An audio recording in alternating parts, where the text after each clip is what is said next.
नमस्कार, स्वागत है आप सबका। मैं पुनीत पाठक हूं और आप देख रहे हैं छत्तीसगढ़ अभी। एक बड़ी खबर से बुलेटिन की शुरुआत कर रहे हैं। बेमेतरा से खबर है, टंगिया से हमला कर एक चरवाहे की हत्या कर दी। मानसिक रोगी ने इस घटना को अंजाम दिया है। गांव के बाहर बकरी चराने के दौरान यह हमला किया। मृतक का नाम मनहरण यादव है, उम्र 50 साल बताए गए। आरोपी को पुलिस ने हिरासत में लिया है। देवकर चौकी क्षेत्र के ग्राम राखी की घटना है। तो बड़ी खबर आपको बता रहे हैं, एक वारदात से जुड़ी खबर। बेमेतरा से टंगिया से हमला करके एक चरवाहे की हत्या कर दी। मानसिक रोगी आरोपी जो बताया गया, गांव के बाहर बकरी चराने के दौरान हमला किया। मृतक का नाम मनहरण यादव, उम्र 50 साल बताई गई। आरोपी पुलिस हिरासत में आ चुका है। देवकर चौकी के राखी गांव का मामला है।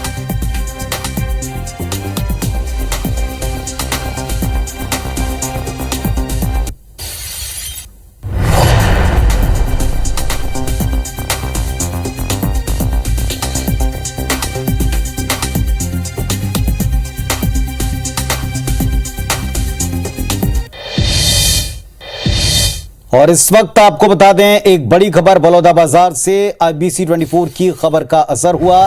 35 गायों की मौत के मामले में ग्राम पंचायत सचिव निलंबित हो गया। गौठान समिति के अध्यक्ष को हटाने के लिए जनपद सीओ ने कलेक्टर को पत्र भी लिखा है। आज ही ग्राम पंचायत सेल में 35 गायों की मौत की खबर लगी। भूख की वजह से मौत होना बताया गया। मामले में जांच जारी है। तो बलौदाबाजार में जो कुछ हुआ उस पर IBC 24 ने खबर दिखाई। अब इस पर एक्शन हुआ। ग्राम पंचायत सचिव सस्पेंड कर दिए गए हैं। इसके अलावा गौठान समिति के अध्यक्ष को हटाने की मांग जनपद सीओ ने कलेक्टर से पत्र लिखकर की है। ग्राम पंचायत सेल में 35 गायों की मौत की खबर IBC 24 ने दिखाई। भूख की वजह से मौत का मामला है। पिछले 1.5-2 महीना से ना तो घर वाला खाना पीना मिला थे, ना तो पानी मिला थे। इनका मुख्य कारण है मरे। लगभग 25 से 30 गाय की मृत्यु हो गई। सर मुख्य जिम्मेदार है जो मन रख रखाव कर थे, तो मुख्य रूप से रख रखाव तो ग्राम पंचायत सेल के सरपंच करा। पैरा पानी की व्यवस्था हुआ है ना। हम लोग यहाँ का पैरा खत्म हो गया तो कोर्ट से खरीद के लाए हैं। तो भूख की वजह से 35 गायों की मौत होना पाया गया। इसमें अब एक्शन हुआ है। 35 गायों की मौत के मामले में एक्शन सामने आया। IBC 24 की खबर का असर हुआ। सुनील साहू सहयोगी हमारे साथ में जुड़ गए हैं। सुनील, बताएं क्या पता चल पाया और अब इसमें एक्शन की खबर है।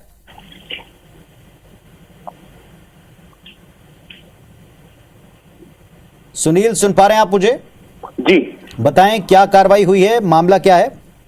देखिए, कसडोल जनपद पंचायत के अंतर्गत ग्राम पंचायत सेल में आज करीब 35 मवेशियों की मौत हो गई थी।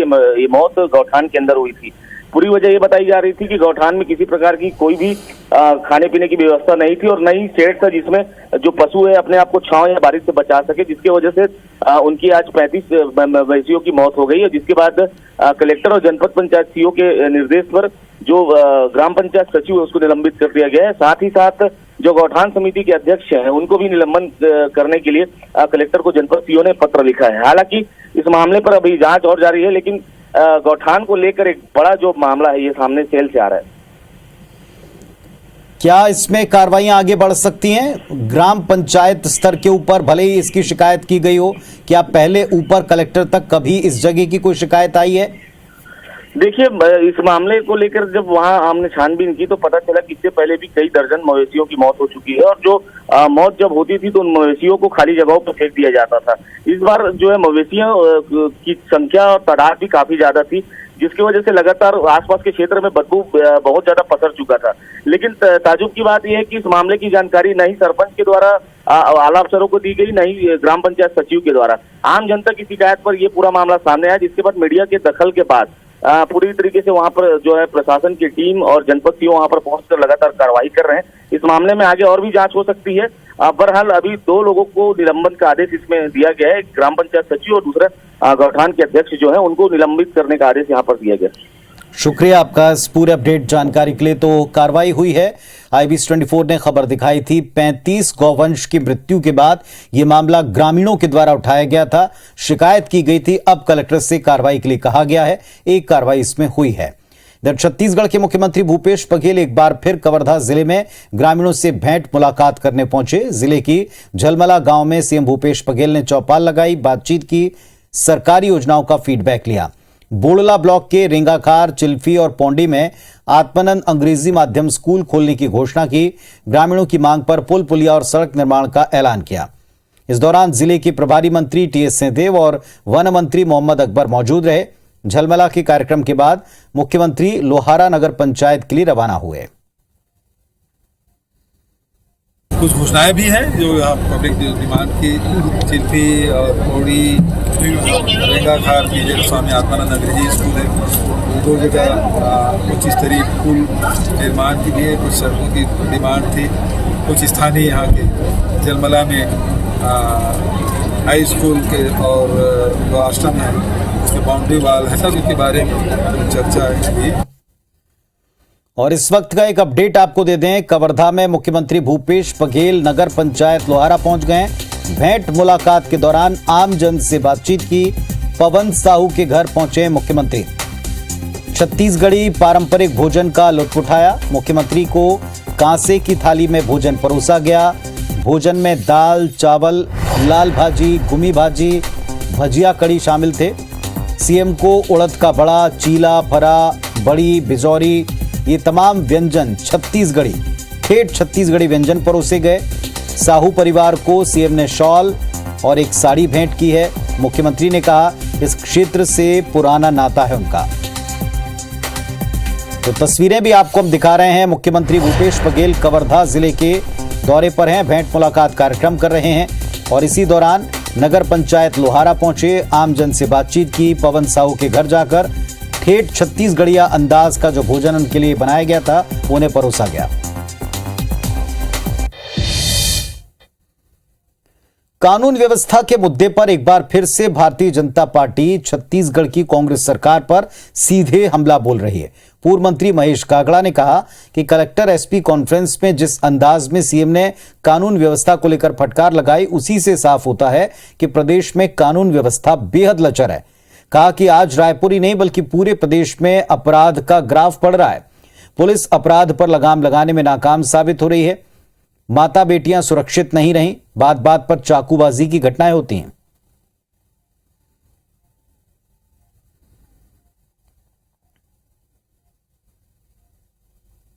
भारतीय जनता पार्टी जो आरोप लगाते रही है, मुख्यमंत्री स्वयं स्वीकार कलेक्टर एसपी कॉन्फ्रेंस किए हैं कि जिस तरह से यहाँ पे सड़कों में भ्रष्टाचार है, यहाँ पे लाइन ऑर्डर खराब है, तो कलेक्टर एसपी कॉन्फ्रेंस में मुख्यमंत्री ने अपने शब्दों में एक जिस तरह से जनता का दबाव है, भारतीय जनता पार्टी की जो दबाव है, उसमें आकर उन्हें एसपी कलेक्टर को बोलना पड़ा कि यहाँ पे लाइन ऑर्डर खराब है, लाइन ऑर्डर दुरुस्त कीजिए। विधानसभा के पूर्व नेता प्रतिपक्ष धर्मलाल कौशिक ने सड़कों को लेकर एक बार फिर राज्य की सरकार को घेरा। कहा भाजपा जब सत्ता में थी तो 60,000 किलोमीटर सड़कों का निर्माण हो चुका था। अब नई सड़क बनाने की उम्मीद तो हम कर नहीं सकते, लेकिन जो बनी बनाई सड़कें हैं उसकी मरम्मत तो कर दें। उन्होंने कहा कि दिग्विजय सरकार में कहा जाता था सड़क में गड्ढे के गड्ढों में सड़क, लेकिन इस सरकार में न तो सड़क है न गड्ढा। यूं लगता है कि जैसे सड़क चोरी चली गई। उन्होंने प्रदेश की कानून व्यवस्था पर भी राज्य सरकार को घेरा। प्रदेश में धान खरीदी की तैयारी को लेकर भी निशाना साधा। कौशिक ने कहा खरीदी की कोई पुख्ता तैयारी नहीं दिखती। धान खरीदी का समय आएगा तो किसानों को बोरा लाने के लिए कहेंगे, न तौल की व्यवस्था न खरीदी की। सरकार नए सड़क बनाने को तो हम उम्मीद ही नहीं करते, लेकिन जो बनी हुई सड़कें हैं उसको भी मरम्मत करने की, रिपेयर करने की, रिन्यूअल करने की स्थिति में नहीं है। जैसे ही धान खरीदी का समय आएगा किसानों को बोलेंगे कि आप बोरा लेकर के आइए, आप बोरा खरीदिए, अपने बोरा में धान लेकर के आइए, न तौल की व्यवस्था न धान की खरीदी की व्यवस्था। विजयादशमी के अवसर पर राष्ट्रीय स्वयंसेवक संघ गौरेला पेंड्रा मरवाही जिले में पथ संचलन का कार्यक्रम संपन्न हुआ। आरएसएस के पथ संचलन के दौरान सभी स्वयंसेवक एक ड्रेस पहने, हाथों में लाठी लिए कदम ताल करते हुए दिखे। आरएसएस के पथ संचलन का जगह जगह लोगों ने स्वागत भी किया। पूरे शहर का भ्रमण करने के बाद इसका समापन सरस्वती शिशु मंदिर में किया। जगह जगह सुरक्षा के बंदोबस्त भी दिखाई पड़े। आरएसएस के इस पथ संचलन को लेकर लोगों में काफी उत्साह रहा है। रायगढ़ के खरसिया के हालाहुली गांव में जुए के फड़ पर पुलिस ने दबिश दी। पुलिस के डर से जुआरियों ने पास के तालाब में छलांग लगा दी, जिसमें एक युवक जगदीश राठौर की डूबने से मौत हो गई, जबकि बाकी जुआ खेलने वाले वहां से भाग गए। युवक की मौत के बाद परिजनों में काफी आक्रोश है। परिजनों ने पुलिस पर कार्रवाई की मांग की। वहीं पुलिस अफसर जांच की बात कहते हैं।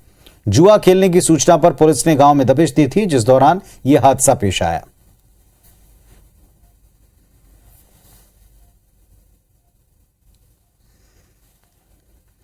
तो मुखबिर की सूचना पर पुलिस रायगढ़ के इस हालावली गांव पहुंची थी जुआरियों के ऊपर एक्शन लेने। तभी पुलिस टीम से बचते हुए जुआरी नदी में कूदे और तालाब में कूदने के बाद एक व्यक्ति की इसमें मौत हुई है। परिजनों का इस बात पे काफी आक्रोश है। वहाँ पर ताश खेल रहे थे तालाब पार में और पुलिस आया तो भागा, तो बीच में जाके सटक के खत्म बोझ आ गया वो। क्या चाहेंगे भैया, अब जो जाने वाला मेरा चला गया, जो भी उसको हो जाए तो जो बन जाए उसको मिल जाए उसके बाल बच्चे के लिए। अमरकंटक और इससे सटे छत्तीसगढ़ की सीमा में स्थित जल प्रपातों की खूबसूरती इन दिनों पर्यटकों को काफी लुभा रही है, आकर्षित कर रही है। अमरकंटक के नर्मदा उद्गम से निकलने के बाद नर्मदा नदी में सबसे पहले कपिल धारा जलप्रपात बनता है। यहां करीब 150 फुट की ऊंचाई से बनने वाला कपिल धारा जलप्रपात इसकी खूबसूरती देखने लायक। कपिल धारा से करीब 1 किलोमीटर आगे दूध धारा जलप्रपात है, जो तपोस्थली के तौर पर भी जाना जाता है। दूध धारा में पानी की निर्मलता के साथ बनने वाला जलप्रपात सैलानियों को अपनी ओर मोहता है। लोग अब काफी संख्या में इस नज़ारे को देखने यहां आते हैं। अंबिकापुर के छोटे से शहर से निकलकर कलाकार भगवान तिवारी ने बॉलीवुड में अपनी पहचान कायम की, जिन्होंने फुटपाथ से लेकर बॉलीवुड तक का सफर तय किया। साथ ही कुंग-फू कराटे और अभिनय के साथ पढ़ाई लिखाई को भी जारी रखा। भगवान तिवारी ने मशान, रस और रईस जैसी फिल्मों में काम किया। अभिनय को बखूबी निभाते हुए कई मंच अपने नाम किए। सभी मुद्दों को लेकर सरगुजिया कलाकार भगवान तिवारी से खास बातचीत की है हमारे सहयोगी अभिषेक ने। नमस्कार, मैं हूं अभिषेक। IBC 24 की खास पेशकश में आपका स्वागत है। आज हमारे साथ एक ऐसी शख्सियत हैं जिन्होंने सरगुजा जैसे आदिवासी अंचल से लेकर महानगरी मुंबई तक अपनी एक पहचान बनाई। भगवान तिवारी जी हमारे साथ मौजूद हैं। सबसे पहले IBC 24 में आपका स्वागत है। जी, थैंक यू सो मच, धन्यवाद। सबसे पहला सवाल सरगुजा से, चूंकि आप सरगुजा से ही हैं। आदिवासी अंचल, पिछड़ा इलाका और वहाँ से माया नगरी तक का सफ़र कितना मुश्किल था और कैसे आपने इस मुकाम को पाया? देखिए, एक बात कही जाती है ना कि अगर आप सपने देखते हैं तो अगर आप सपने देखते हैं इट मीन्स कुछ कहीं ना कहीं प्रकृति इंडिकेट कर रही है आपको, क्योंकि सपने सभी को आते नहीं कि मुझे कुछ जीवन में बड़ा करना है या बड़ा बनना है या अपने इस पूरे अंचल प्रदेश या अपने परिवार या अपने समाज के नाम को वहाँ तक पहुँचाना है, उस शहर की पहचान को वहाँ तक पहुँचाना है। तो बचपन से ही ये जुनून तो था मुझे। दिल्ली से फिर माया नगरी का सफ़र और पहला ब्रेक कब? मोहन जो यहाँ भगवान तिवारी जी हैं, अंबिकापुर के भगवान तिवारी, वो बॉलीवुड के अभिनेता भगवान तिवारी के रूप में जाने जाने। देखिए, दिल्ली में मैंने खूब जी जान लगा के मेहनत की, बहुत अच्छा थिएटर किया, लोगों ने काफ़ी प्यार भी दिया और कहीं न अंदर ये बात आ गई थी कि नहीं, मैं कठिन परिश्रम कर रहा हूँ, कुछ ना कुछ होगा, मुझे नहीं मालूम कब होगा लेकिन होगा। किस तरह की ये शुरुआत रही? पुलिस पे जाना चाहते थे और बॉलीवुड में एंट्री? नहीं, दरअसल क्या है कि बैकग्राउंड मेरा पीछे से अगर देखा जाए तो फादर आर्मी में थे, मेरे ग्रैंडफादर थे वो फ्रीडम फाइटर थे, तो पारिवारिक जो पृष्ठभूमि थी वो आर्मी वाली थी। मेरे चाचा लोग अभी भी आर्मी से रिटायर्ड हैं, पुलिस में भी हैं, तो कहीं ना कहीं वो मेरे खून में, मेरे उसमें था वो। बैकआउट गैंग का कितना असर फिल्मों पर पड़ता है? कुछ तो है जो लोगों को हर्ट कर रही है, कुछ तो ऐसा है जो उनको तकलीफ पहुंचा रही है, तो लोग चिढ़ गए हैं। मैं ना इनका समर्थन कर रहा हूं ना उनका समर्थन कर रहा हूं, मैं समर्थन किस बात का कर रहा हूं? सत्य का। मैं अपनी बात कहूं, अगर आप मेरी बात से, मेरी जर्नी से सहमत होते हैं या उसी में अगर अपना रिसोर्स ढूंढ लेते हैं, मैंने भरपूर समय दिया है। अगर आपको बड़ी सफलता अर्जित करनी है ना तो इसका कोई शॉर्टकट है नहीं, और लाइफ में कोई शॉर्टकट नाम की चीज़ होती नहीं। अभी भी जो युवा भगवान तिवारी को आइडल मानते हैं या उनकी तरह बनना चाहते हैं, उनके लिए उन्होंने संदेश दिया है कि अपना परिश्रम करते रहिए, क्योंकि परिश्रम के बाद ही जो परिष्कृत होता है उसके बाद लोग हैं जो बेहतर सफल व्यक्तित्व बन पाते हैं। कैमरामैन दीपक गुप्ता के साथ अभिषेक सोनी, IBC 24, सरगुजा। रायपुर के NH गोयल वर्ल्ड स्कूल में आरोहण 2022 annual inter school sports event का सोमवार को समापन हो गया। लगभग 4 साल के बाद एनुअल इंटर स्कूल स्पोर्ट्स का आयोजन किया गया। ये इवेंट 7 अक्टूबर से शुरू हुआ था। समापन के अवसर पर राजकुमार कॉलेज के प्राचार्य कर्नल अविनाश सिंह इसमें शामिल हुए। समापन के अवसर पर फुटबॉल टूर्नामेंट का फाइनल मुकाबला खेला गया। आरोहण 2022 में ओवरऑल चैंपियनशिप का खिताब NH गोयल वर्ल्ड स्कूल को ही मिला है। इस एनुअल इंटर स्कूल स्पोर्ट्स में 5 खेल शामिल थे, जिसमें athletics, basketball, football, table tennis और क्रिकेट को शामिल किया गया। रायपुर के लगभग 8 स्कूलों के 700 बच्चे इस कंपटीशन का हिस्सा बने। पूरे एनुअल इंटर स्कूल स्पोर्ट्स को 2 कैटेगरी अंडर 14 और अंडर 19 में आयोजित किया गया। स्पोर्ट्स इवेंट में शामिल बच्चों को संबोधित करते हुए कर्नल अविनाश सिंह ने कहा कि शिक्षा से बढ़कर स्पोर्ट्स है, क्योंकि बिना स्पोर्ट्स के किसी भी बच्चे का विकास संभव नहीं। आरोहण 2022 के समापन अवसर पर विजेता खिलाड़ियों को सर्टिफिकेट और मेडल डिस्ट्रीब्यूट किए गए।